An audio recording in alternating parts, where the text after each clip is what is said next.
This is the Truth Network.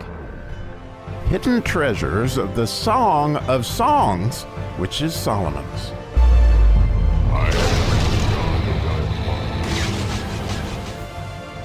We get to reflect on the Zion verse, which is a cool little play on words, because the Zion is this a whole idea of reflecting Jesus's love and remembering, that kind of thing. And so, this is a very interesting. Still got some questions on this myself, but sometimes we just have to move on. But anyway, the seventh verse reads in English. It is the sixth chapter of the Song of Solomon, as Jesus is describing, his love, and it's absolutely spectacular, absolutely. So, as a piece of a pomegranate are thy temples within thy locks. And so we have this really powerful idea of a piece, which has to do with cleaving. When you look at that word that is sort of like separated two halves of a pomegranate, however you want to look at that, there's a cleaving that has gone on here.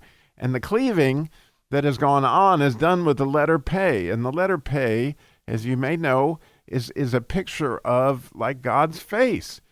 And so when someone is set apart for the Lord's service, his face, when it shines down on you, it cleaves you into a different place.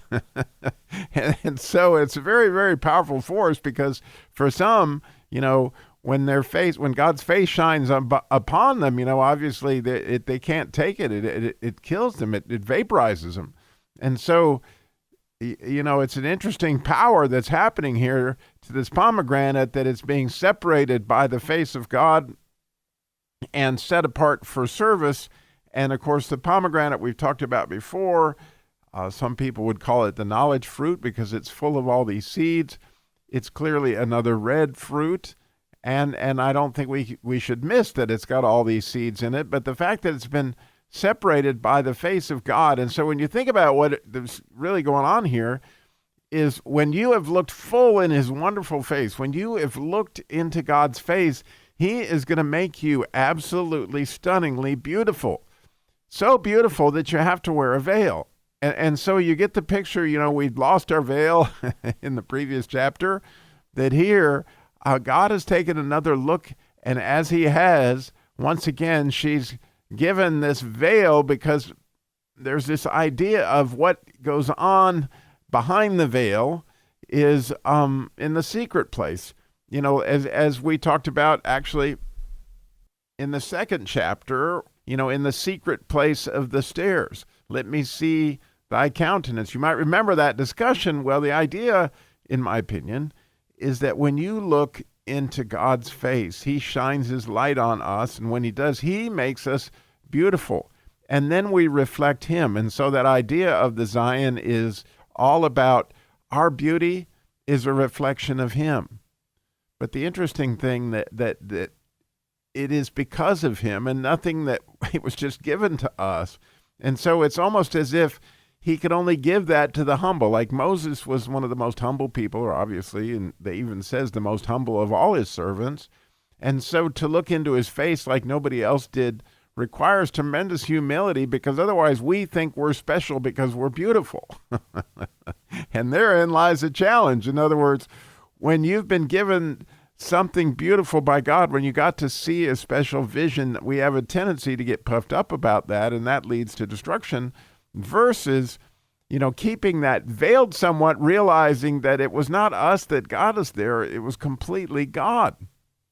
And so when you think about it in a practical sense, and you try to apply this to your life, or I'm trying to apply it to my life, some of the most godly, unbelievably wonderful, godly people are also the most humble, right? That you wouldn't guess in a million years that they have this unbelievable relationship with God, because they keep it behind the veil. Nonetheless, when you see this amazing beauty, and clearly they attribute it to God, from my standpoint, the picture of that is my wife. Like most people, if they were to meet Tammy, they wouldn't go, oh, clearly, she's been in the presence of God. But to know her well is to realize she has a deep faith, which she keeps very much to herself.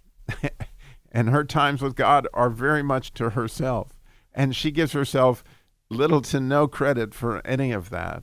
But I know the fruit of her life. I mean, I know I'm in the fruit of her life. In other words, to know Robbie is to somewhat to know Tammy, because I didn't even know Jesus before I met her. Okay, so a critical aspect of my life is the fruit that Tammy has brought into my life, and the fact that, like a lot of people tell you, the voice of the Holy Spirit sounds a lot like their wife. Well, I can assure you, in my case, it's very much the case that Tammy catches me in all sorts of things all the time, but she does it completely from a point of humility, like showing me where I'm getting proud, where I'm posing, where I'm not being who I ought to be, where I need to be, where I need to be. She is truly a helpmate.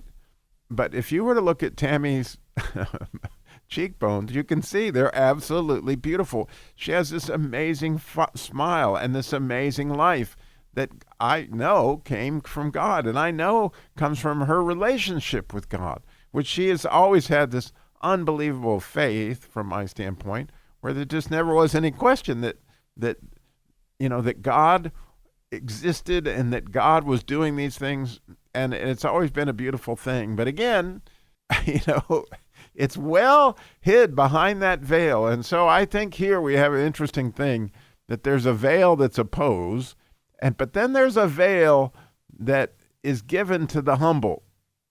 And I don't know how all that works, but like I said at the beginning, I still have got questions about this to some extent. But nonetheless, I think that it's clear that this blush that is of these red pomegranate cheeks just thrills Jesus to no end, and clearly is a reflection of everything that he is, but we don't want to get the glory for that. And that's somewhat the part of it. So again, I'm so thrilled to share this with you, and apparently become so overwhelmed when we get to the next verse, the miracle verse. Tomorrow, the 8th verse, I think you'll see that this made a huge effect on him. Thank you so much for listening.